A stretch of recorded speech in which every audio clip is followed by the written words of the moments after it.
Will AI be the end of filmmaking? Let's see. Last week, Google rolled out Flow, which is a combination of their incredibly powerful VO3 system and others. When I saw what Flow was capable of achieving, I was shocked. With only one day of playing with Flow, my friend Marlo Anderson created a social post about our town's upcoming car show. Folks might not notice the bullet hole. With Flow, he set his video in a western town with a cowboy character. There are some flaws for sure, but he was able to do this within one day of this new AI program coming She's out. so ready. Just don't lean too hard on the left side.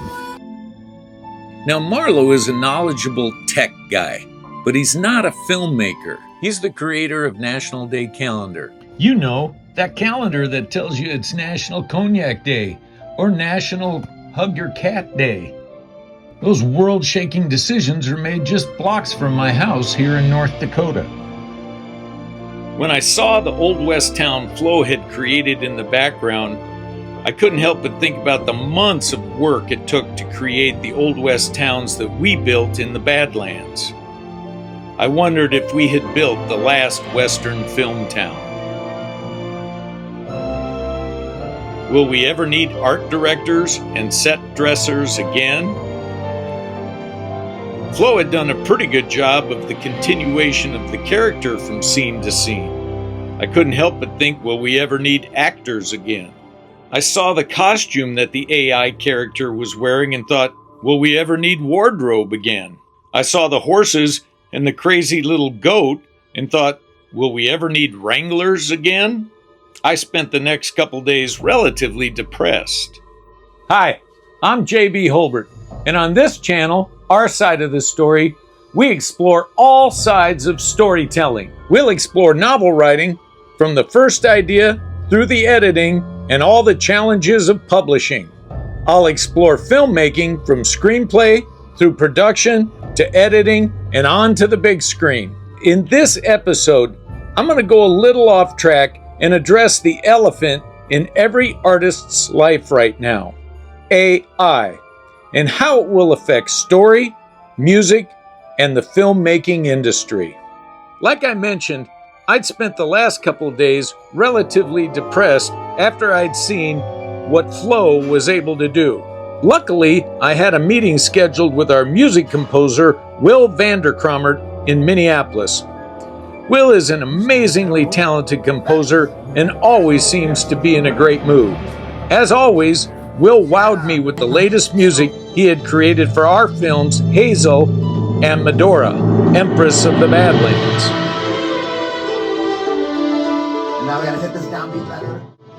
Seeing the clips to our movie with his music added gave me goosebumps and hope for the future. We gotta hit this one better.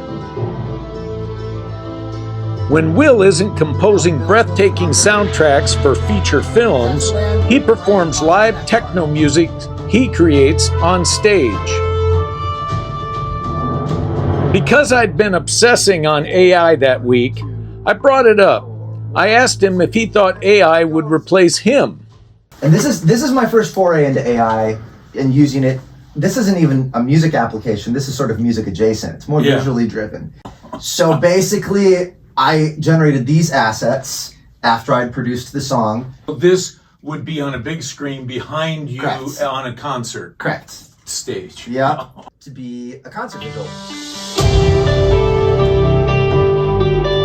This is your music. Yeah. You can crank it up.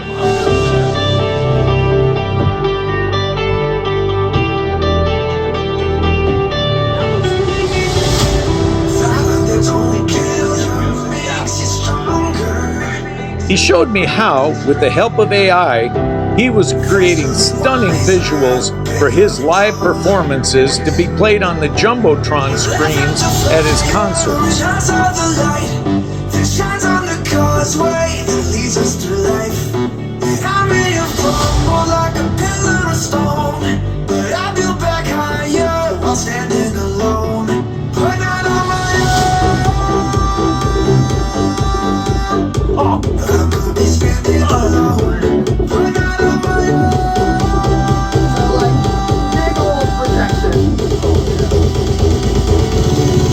He was using AI to create graphics, so I asked him if he was using it to create his music.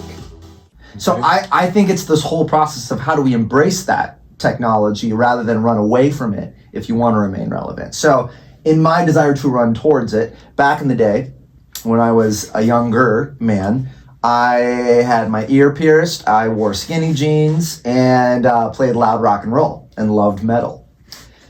Now, I can sing, but I've never had the ability to do growl vocals or do hip hop. And especially now at a time where all that stuff is getting thrown together and the genre bending never ends, you know, everything's getting mixed together and blended now. I wanted to find a way to take my vocal performance that I recorded it and turn it into a unique vocal performance. So it captured my emotion, it captured the way I said or sang something, and I ran this through an AI software called, I think it's Automy, and it adjusted my voice to make me someone else. So.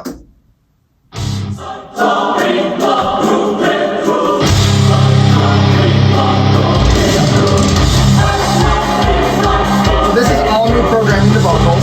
This is me changing. If you're gonna start the fire, then you better burn it down.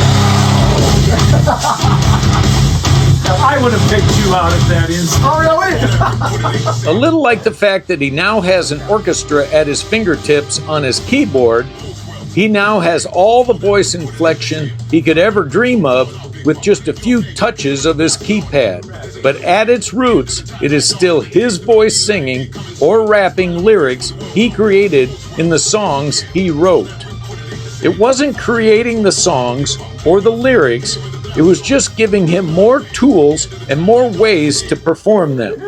Let me get my brains off the wall here. It's pretty fun, isn't it? I'll have an episode coming up with the complete discussion I had with Will that day. Absolutely amazing.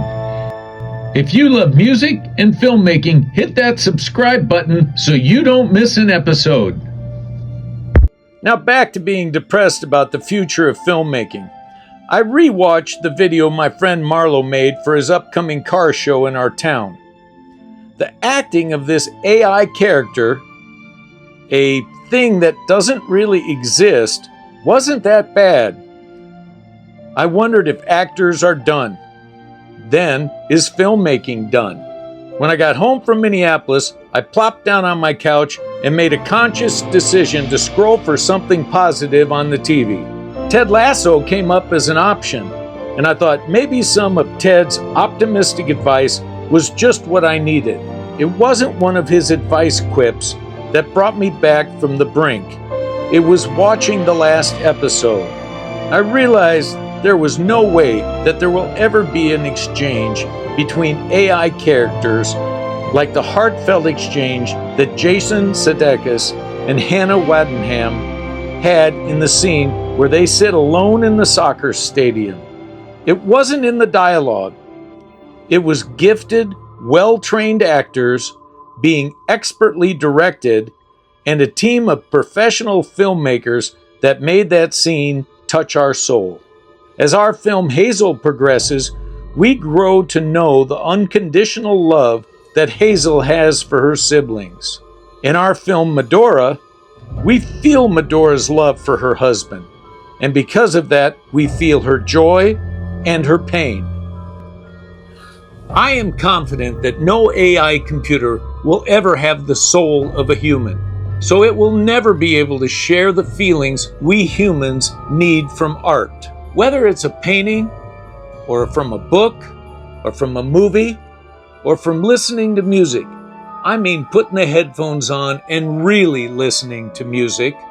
Art with soul will need soulful artists. We will be temporarily informed and entertained by AI, no doubt. But masterful works will take humans to create it. So will AI kill filmmaking? I can say with certainty, no.